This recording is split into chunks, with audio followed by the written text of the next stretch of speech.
السلام علیکم ورحمۃ اللہ وبرکاتہ اعوذ باللہ من الشیطان الرجیم بسم اللہ الرحمن الرحیم ان الذین بے شک جو لوگ یکتمون چھپاتے ہیں ما انزل اللہ جو اللہ نے اتارا من الکتابی کتاب میں یشترون اور خرید لیتے ہیں بھی اس سے ثمنن قلیلن تھوڑی سی قیمت تھوڑا سا معاوضہ اولئک یہی وہ لوگ ہیں ما یأکلون وہ نہیں کھا رہے فی بطونہم اپنے پیٹوں میں الا النار مگر آگ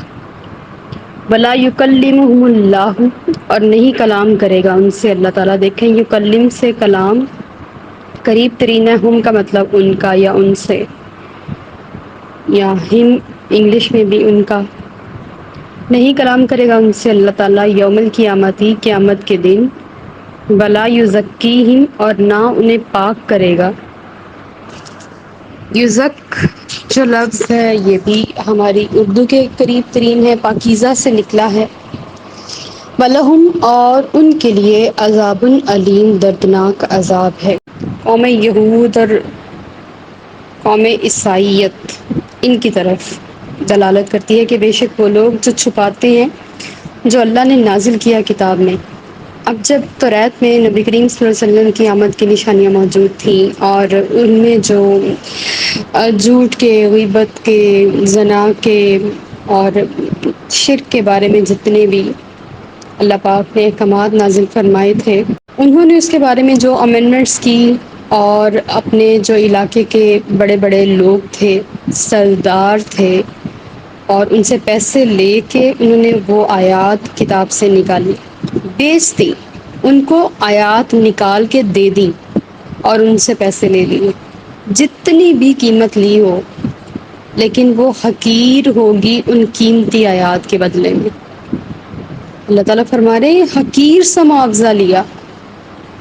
کیونکہ اللہ تعالیٰ کا تو آیات کا کوئی نعم البدل ہے ہی نہیں. دنیا میں کوئی کروڑوں لوگ مل کر ایک آیت بنا لے تو وہ آیت اس رب کی آیت کے برابر نہیں ہو سکتی، کیونکہ جو رب کا کلام ہے وہ رب کا ہے، جو بندوں کی بات ہے وہ ہماری تمہاری بات ہے. وہ کبھی بھی اللہ کا مقابلہ نہیں کر سکتی، کیونکہ ہم مخلوق ہیں، وہ ہمارا بھی خالق ہے. تو یہاں کوئی مقابلہ بنتا ہی نہیں ہے، مقابلہ تو اپنے جیسوں کے ساتھ بنتا ہے. وہ تھوڑی سی قیمت لے لیتے تھے کتاب کے بدلے، ان آیات کو نکالنے کے بدلے. تو اللہ تعالیٰ فرما رہے ہیں کہ جو وہ کھا رہے ہیں نا، جتنے وہ پیسے جمع کر رہے ہیں، وہ اپنے پیٹ میں آگ بھر رہے ہیں. نعوذ باللہ من ذالک. پیٹ میں آگ بھرنے سے مراد یہ ہے کہ کل قیامت والے دن یہ جو کھایا ہوا ہوگا ان کو آگ میں جلانے کے لیے کافی ہو جائے گا. اللہ تعالیٰ اس بارے میں شدید ناراض ہے کہ اس کی آیات کو یہودیوں نے اس طرح سے پیش کیا اور ان کا یہ سلوک کیا، ان کے ساتھ ماورئی کلام کے ساتھ یہ سلوک کیا. اللہ تعالیٰ کے بیش قیمت آیات کو تھوڑی قیمت کے عوض بیچ کے اپنا پیٹ بھرا، اور اس پیٹ میں انہوں نے کھانا نہیں بھرا بلکہ آگ بھری. تو ان کی سزا یہ ہے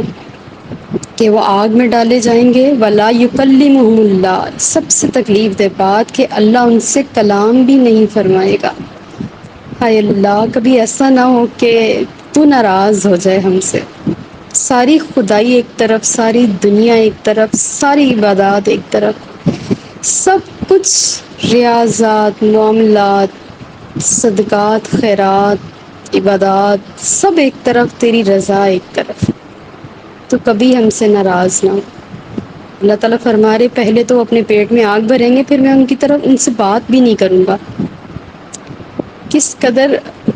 تکلیف دہ چیز ہے ایک بندے کے لیے، ایک عقل رکھنے والے شخص کے لیے، کہ اس کا خالق، اس کا مالک جس کی طرف اس نے لوٹ کے جانا ہے،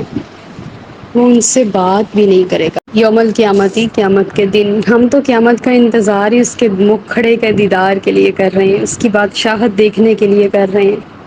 وہ کیسے عرش پہ بیٹھا ہوگا، کیسے زمین و آسمان اس کے دائیں ہاتھ میں ہوں گے، کیسے سجاوٹ ہوگی، اہل بیت کرام کیسے پکنک منا رہے ہوں گے، حضور کیسے کھڑے ہوں گے حوض کوثر پہ، پل صراط پہ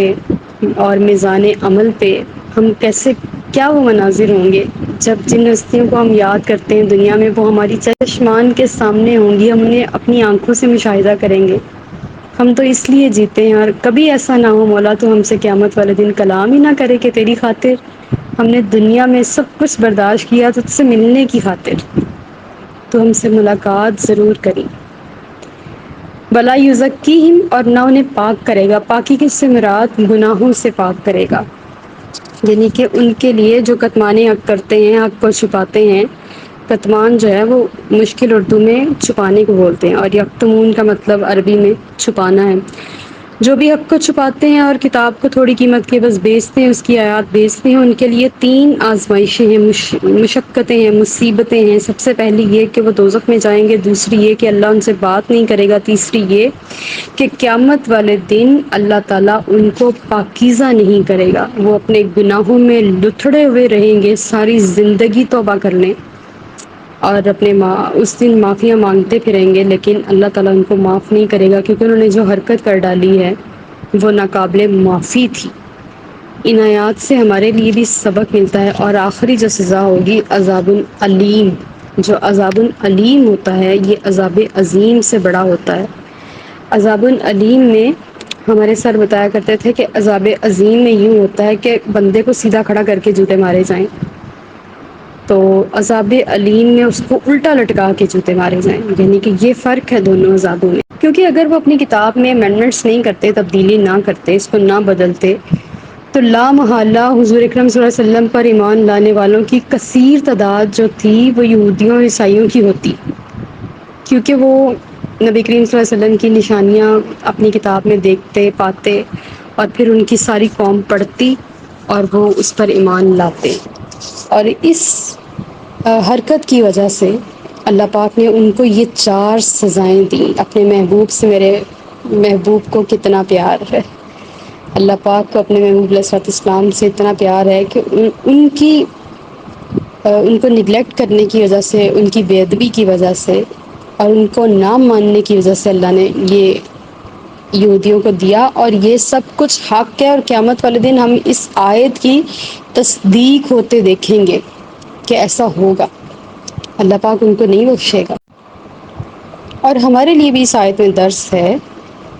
کہ ہم بھی قرآن پاک کی آیات کو نہ چھپائیں، جہاں حق کی بات بیان کرنی ہے اس کو نہ چھپائیں، جہاں حق کی ضرورت ہے ہم خاموش رہیں تو ہم گناہ گار ہیں۔ اگر 4-5 لوگ مل کے ناحق بات کر رہے ہیں اور ہم جانتے ہیں سچائی کیا ہے، تو اگر ہم حق کو چھپائیں گے تو پھر نعوذ باللہ، کروڑ بار نعوذ باللہ، ہم بھی انہی میں سے ہو جائیں گے۔ اللہ پاک ہمیں بچائے، ہمیں حق بات کرنے کی، کہنے کی اور اس کو پھیلانے کی، اور ساری زندگی اس کے اوپر خود عمل کرنے کی توفیق عطا فرمائے، کیونکہ یہ توفیق کے بغیر نہیں ہوتا، بندے کی اپنی کوئی اس میں قابلیت نہیں ہوتی ہے، رب کی عطائیں ہوتی ہیں، جس کو چاہتا ہے وہ عطا فرما دیتا۔ اولئک کالذین، یہی وہ لوگ ہیں، نشتروا مطلب انہوں نے اشترا کیا۔ آپ نے سنا ہوگا لفظ بائے اور مشتری، تو یہ مشتری خریدنے والے سے نکلا ہے، اشتروا خرید لی۔ الدلالت گمراہی، بالہدا ہدایت کے بدلے، والعذاب اور عذاب، بالمغفرات مغفرت کے بدلے، نجات کے بدلے، بخشش کے بدلے۔ فما اسبرہم، فما تو پس کس چیز نے، اسبرا صابر بنا دیا، صبر کروا دیا، ہم انہیں، علی النار آگ پر۔ یہی وہ لوگ ہیں، یہی وہ یہودی اور عیسائی ہیں جنہوں نے قرآن اپنی توریت اور انجیل میں سے اللہ پاک کی مقدس آیات کو اپنی مرضی کی وجہ سے نکالا، تھوڑی قیمت کے عوض بیچا۔ تو اللہ تعالیٰ فرما رہے ہیں انہوں نے وہ آیات نہیں بیچی، انہوں نے اپنی ہدایت بیچ دی، اور بیچ کے انہوں نے گمراہی خرید لی، اور اپنی بخشش کو بیچ کے عذاب خرید لیا۔ اگر کوئی کامن سینس رکھنے والا شخص ہو تو اس سے پوچھا جائے کہ یہ تم کیا کر رہے ہو، تم اپنی بنی بنائی جنت کو کیوں دوزخ بنا رہے ہو، تم اپنی ہدایت کو کیوں گمراہی میں بدل رہے ہو، تم اپنی بخشش کو کیوں عذاب میں بدل رہے ہو، تو اس کی عقل سلیم اس کو سمجھائے گی کہ میں غلط کر رہا ہوں۔ لیکن تکلیف اس بات کی ہے کہ جو یہود علماء تھے وہ سب جانتے تھے، اور وہ جان بوجھ کے انہوں نے یہ چیز اپنائی۔ اللہ پاک نے ان کا تذکرہ ہماری کتاب میں اس لیے کیا کہ ہم بھی کل کو آپ سب بھی عالم بنیں گی، تو ہمیں بھی کیا کرنا ہے کہ اس ہدایت کو ہدایت لے کے رکھنا ہے، اس کو گمراہی کے بس بیچ نہیں دینا، اس مغفرت کو مغفرت ہی رکھنا ہے، اس قرآن کو ہماری قبروں کا نور ہی رکھنا ہے، اس کو عذاب میں نہیں بدلنا، ہم نے حق کو نہیں چھپانا، ہر مقام پہ حق کی حفاظت کرنی ہے، اور اگر کوئی نہیں بولے گا تو ہم نے بولنا ہے جہاں تک ہو سکے، چاہے نکار خانے میں طوطی کی آواز کوئی بھی نہیں سنتا، لیکن ہم نے اپنی طوطی بولنی ہے، اپنا حق ادا کرنا ہے، اس حدود کی چونچ کی طرح کہ جس کی پانی نے ابراہیم علیہ السلام کی آگ تو نہیں بجھائی تھی، لیکن اللہ پاک نے اس کو ایک معزز پرندہ بنایا تھا اور سلیمان علیہ السلام کے لشکر میں داخل کیا تھا، صرف اتنی سی بات پہ کہ اس نے ابراہیم علیہ السلام کی آگ بجھانے کی کوشش کی تھی، حالانکہ آگ نہیں بجھی۔ بس ہمیں بھی آگ بجھانے کی کوشش کرنی ہے، چاہے نہ بجھے، کیونکہ اللہ تعالیٰ خود اپنے کام کرتا ہے، اسے بندوں کی محتاجی نہیں ہے، وہ اگر ابھی چاہے تو ایسا سسٹم چلا دے، ایسا چکر چلا دے کہ دنیا کے سارے لوگ مسلمان ہو جائیں۔ آپ انٹرنیٹ پہ روز دیکھتے ہیں فلاں شخص کنورٹ ہو گیا، فلاں برطانوی، فلاں بالر، فلاں فٹ بالر، فلاں کرکٹر، فلاں ایکٹر، فلاں ملک کا فلاں بندہ، روز دیکھ رہے ہیں کہ وہ کنورٹ ہو رہا ہے، مسلمان ہو رہا ہے۔ تو تیزی سے اسلام پھیل تو رہا ہے، لیکن اگر وہ چاہے تو ایک لمحے میں سب کو مسلمان کر دے، اس کے خزانوں میں کوئی کمی نہیں، وہ انسانوں کا محتاج نہیں ہے، اس کی اپنی بادشاہت ہے، وہ اپنی حکومت اپنی مرضی سے اپنے کام کرتا ہے، لیکن وہ دیکھتا ہے کہ میرا بندہ میری خاطر کیا کر سکتا ہے، ہماری آزمائش کے لیے ہمیں دنیا میں بھیجا گیا ہے نا، تو ہمیں اپنی اس امتحان پر پورا اترنا ہے کہ جہاں ہمیں بولنے کی ضرورت پڑی ہے تو ہم نے اپنی طوطی بولنی ہے، ہلکی سی آواز میں بات کر کے اپنا حق ادا کرنا ہے، ماننے والا مانے یا نہ مانے۔ تو اللہ تعالیٰ فرما رہے ہیں کہ انہوں نے گمراہی کو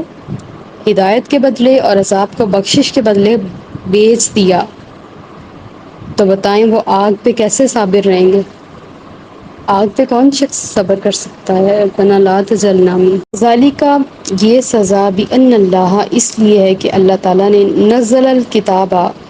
کتاب اتاری، بالحق کی حق کے ساتھ، وَإِنَّ الَّذِينَ، اور بے شک وہ لوگ، اختلفوا جنہوں نے اختلاف کیا، فی الکتاب، اس کتاب میں، لفی شقاق بعید، وہ گمراہی میں، جھگڑوں میں دور تک پھنسے ہوئے۔ سزا اللہ تعالیٰ نے اس لیے دی ہے کہ میں نے توریت اور انجیل حق کے ساتھ اتاری تھی، اور اس میں جتنی آیات تھے، جتنے احکامات تھے، جو کچھ بھی میں نے اس میں اتارا، ان کی کتابوں میں بھی ویسے 14 سجدے ہیں جیسے ہماری قرآن پاک میں ہیں، اور ویسے ہی اللہ تعالیٰ کے ہمارے قریب ترین احکامات ان کی کتابوں میں ہیں، لیکن وہ اتنی تفصیل سے 30 پاروں اور اتنی منظم منازل اور اتنی منظم صورتوں پر مشتمل نہیں ہے اس طرح سے۔ لیکن ہمارے سر بتایا کرتے تھے کہ انہوں نے جو اوریجنل انجیل ہے ان کا مطالعہ کیا، اور اس میں جو 14 سجدے تھے وہ بھی ادا کیے، اور وہ قرآن پاک کے قریب ترین تھی، کیونکہ اللہ کا کلام ہے، اور اللہ کے کلام میں یعنی کہ اگر ایک رائٹر نے 10 بکس لکھی ہیں تو آپ دیکھیں گے کہ اس رائٹر کا ایک رائٹنگ سینس ہوتا ہے، وہ اسی رائٹنگ سینس کے مطابق ساری کتابیں لکھتا ہے، اس کا جو کانسیپٹ کلیئر ہوتا ہے وہ اس کلیئر کے ساتھ بات کرتا ہے۔ تو رب دو جہاں کا بھی جو رائٹنگ سینس ہے، اب اللہ تعالیٰ مجھے معاف فرمائے اگر میں بے ادبی کر رہی ہوں، جو اس کا طریقہ کار ہے لکھنے کا، اس نے اسی طریقہ کار سے انجیل، توریت، زبور اور قرآن پاک لکھی، اور اس نے کتابیں اتاری ہی اسی لیے تھی کہ بندے ہدایت پائیں۔ ان کتابوں میں کیسے گمراہی ہو سکتی ہے جو رب دو جہاں نے اتاری ہو؟ تو اللہ تعالیٰ نے فرمایا کہ میں نے تو کتاب حق کے ساتھ اتاری تھی، اور اس میں جتنے بھی احکامات تھے وہ سچے تھے اور ضروری تھے، لیکن کتاب جن پر اتاری گئی ان لوگوں نے اس میں اختلاف کیا، ان لوگوں نے اس میں نکتے نکالے۔ ابھی بھی آپ دیکھیں ہمارے قرآن پاک میں کچھ آیات اللہ پاک نے ایسی رکھی ہیں جو مشتبہ ہیں، ہم نے شروع میں پڑھی ہے نا، کچھ کتابیں جو ہیں ان کے معنی سچے ہیں، سیدھے ہیں اور کچھ معنی جو ہے نا وہ مشتبہ ہیں، یعنی کہ شک میں پڑ جاتا ہے بندہ۔ کچھ آیات ایسی ہیں، میں آپ کو کاؤنٹ کرواتی جاؤں گی، بتاتی جاؤں گی کہ یہ مشتبہ آیت ہے۔ ان آیات کے رکھنے کا مقصد یہ ہے کہ اللہ چیک کرتا ہے کہ میرا بندہ پکا کتنا ہے، اور وہ میرے محبوب علیہ الصلوۃ والسلام کی کس انداز سے وکالت کر سکتا ہے، کیسے ان کا کیس لڑ سکتا ہے۔ اس طرح کی آیات اس نے رکھی ہیں۔ تو اللہ تعالیٰ فرما رہے ہیں کہ جو لوگ کتاب میں اختلاف کر رہے ہیں اور دور دراز کے جھگڑوں میں پھنسے ہیں، وہ میں ان کا ایمان چیک کر رہا ہوں کہ کتنے پکے ہیں۔ تو جو اگر کوئی کمہار بھی برتن بناتا ہے تو اس کو ٹھوک بجا کے چیک کرتا ہے کہ میں نے اس کو کتنا کوئی مضبوط بنا دیا ہوا ہے۔ اگر کوئی سونار بھی کوئی سونے کی چیز بناتا ہے تو وہ اس کو بھی کچھ آزمائشوں سے گزار کے چیک کرتا ہے کہ یہ کتنی تکلیفیں سہ سکے گا۔ اس طرح ہی ہر چیز کی آزمائش ہوتی ہے کہ یہ کتنی پکی بنا دی۔ کوئی بلڈنگ بناتا ہے تو وہ اس کو بھی چیک کرتا ہے، کوئی اینٹ بناتا ہے تو وہ اس کی بھی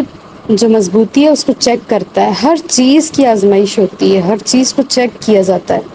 تو جب بندہ مومن بنایا جاتا ہے اور اس کو اسلام دے کر، قرآن دے کر، احادیث دے کر، دین دے کر بھیجا جاتا ہے تو اس کی بھی آزمائش ہوتی ہے کہ یہ کتنا پکا ہے۔ تو ہمیں بھی یہ کتاب ملی ہے اور ہمیں حق کے ساتھ اس کے اندر فیصلہ کرنا ہے، اور جو لوگ اس میں اختلاف کریں گے وہ پھر اس میں گمراہ ہوتے چلے جائیں گے، کیونکہ جب بندہ کیوں کا نقطہ اٹھاتا ہے نا تو وہ پھنس جاتا ہے۔ پھر اس کیوں سے اگلا کیوں اور اس کیوں سے اگلا کیوں، اور پھر وہ کبھی بھی حق پہ قائم نہیں ہوتا۔ وہ ہر وقت کوئی نقطہ اعتراض ڈھونڈتا رہتا ہے۔ اور تکلیف دہ بات یہ ہے کہ پہلے کیوں کیا کرتے تھے دوسرے مسلک کے لوگ، لیکن اب ہمارے مسلک کے لوگ بھی کیوں کیا میں پڑ گئے ہیں۔ بس یہاں آ کے جو ہے نا ہم ہار جاتے ہیں کہ ہمارے ہی اہل سنت ہی اتنے زیادہ فرقوں میں بٹ رہی ہے۔ سب اہل سنت ہیں لیکن آپ 10 اہل سنت سے مل لیں، وہ 10 لوگ ایک بات پر متفق نہیں ہوں گے۔ 10 لوگوں کی اس بات پر 10 رائے موجود ہوں گی۔ یہ تکلیف دہ بات ہے۔ اسی لیے عرفان العقائد کورس کا آغاز رکھا گیا ہے کہ دنیا جو ہے وہ گمراہی اور جہالت اور انٹرنیٹ کے نت نئے فتنوں میں مبتلا ہو رہی ہے۔ اللہ تعالیٰ ہم سب کو ان اختلافات سے دور رکھے اور ان پر عمل کرنے کی توفیق عطا فرمائے۔ جو بھی اس نے اپنی کتاب میں بہترین باتیں اور حقائق ہمارے لیے بیان فرمائے ہیں۔ وما علینا الا البلاغ المبین۔